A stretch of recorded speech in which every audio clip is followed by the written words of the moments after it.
Alors, dans cette vidéo, je vais rappeler le principe des priorités des opérations. Donc, première chose à savoir, il faut suivre un certain ordre. Première chose à faire à chaque fois, ce sont les parenthèses. Donc, si j'ai des parenthèses, je vais les faire en tout premier.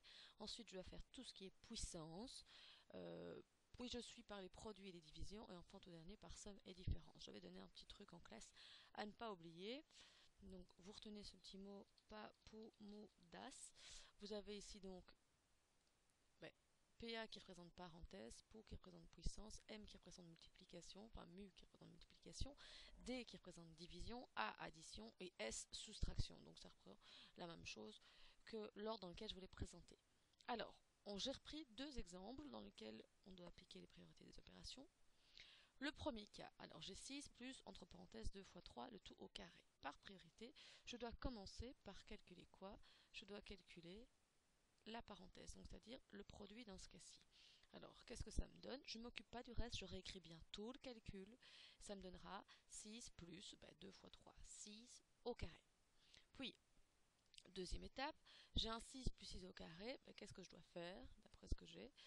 Ma puissance. Donc, je fais la puissance. J'aurai donc 6 plus 6 au carré, ça me donne 36. Puis, il me reste plus la dernière opération à faire, donc 6 plus 36, qui me donne bien 42.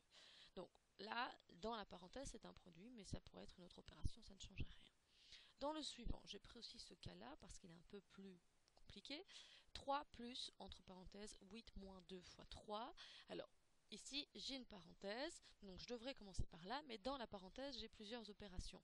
Donc, à nouveau, dans la parenthèse, j'applique la priorité. Donc, c'est-à-dire commencer par les puissances, puis multiplication, division, et ensuite addition, soustraction. Dans ce cas-ci, j'ai une différence et un produit, donc je dois commencer par mon produit. Donc je commence par faire 2 fois 3. Alors, qu'est-ce que j'ai comme calcul à ce moment-là? 3 plus 8 entre parenthèses, moins 6, puisque 2 fois 3 me donne bien 6. Puis je calcule la deuxième opération de la parenthèse, c'est-à-dire le 8 moins 6, ce qui me donnera 3 plus 2, ce qui me donne bien 5. Donc si vous appliquez bien cet ordre-là, il n'y a pas de souci, c'est très facile. Donc j'en refais un autre pour voir si ça a été compris. Donc 5 fois, entre parenthèses, 3 plus 2 au carré fois 5. Quand j'ai ceci, qu'est-ce que je dois faire en premier? Alors si je dois souligner dans mes parenthèses, mais comme j'ai plusieurs, j'ai même 3 opérations. J'ai la somme, j'ai la puissance, j'ai le produit. Alors, l'ordre dans lequel je dois faire ces 3 opérations, c'est d'abord la puissance. Donc, ça me donnera quoi dans mon calcul? J'aurai 5 fois, je vais essayer d'agrandir pour rester sur la même ligne, 5 fois, entre parenthèses, 3, 2 au carré, ça donne 4, fois 5. Puis, je continue. J'ai encore des parenthèses, donc je continue dans les parenthèses. Je dois faire quoi en premier? Entre la somme et la multiplication. L'ordre dans lequel on va le faire, c'est d'abord la multiplication. Donc j'aurai 5, pardon, donc je reste tout le temps 5 fois, entre parenthèses, 3 plus 4 fois 5, ça donne 20. Donc je ferme ma parenthèse.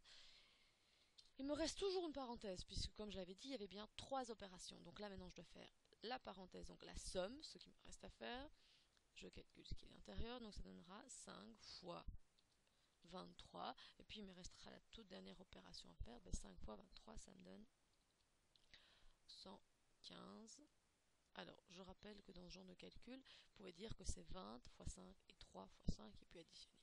Voilà, j'espère que c'est compris, c'est pas une matière compliquée. À partir du moment où on retient bien l'ordre dans lequel on doit faire chaque opération et ne pas hésiter vraiment à souligner les étapes dans lesquelles vous les faites et à faire beaucoup d'étapes intermédiaires. Surtout, ne pas oublier de bien noter tout le calcul et pas seulement la réponse. Ça veut dire, par exemple, si j'ai 5 plus 3 fois 2, parce que ça, il y a beaucoup d'élèves qui font cette erreur-là. Donc, il y en a qui vont bien souligner le 5 fois 3. Mais après, plutôt que de m'écrire 5 plus 3 fois 2, ils vont m'écrire juste 6 égale 6 plus 5 qui est égal à 11. Ça, c'est absolument pas correct parce que ce n'est pas vrai. 6 n'est absolument pas égal à 6 plus 5. Donc, il faut bien réécrire tout votre calcul à chaque fois. Donc, dans ce cas-ci, 5 plus 6 qui est égal à 11. Ça va? Donc, j'espère que c'est clair et que vous n'allez rien oublier pour peut-être la prochaine interro et que vous allez vous en sortir sans problème. Bon travail!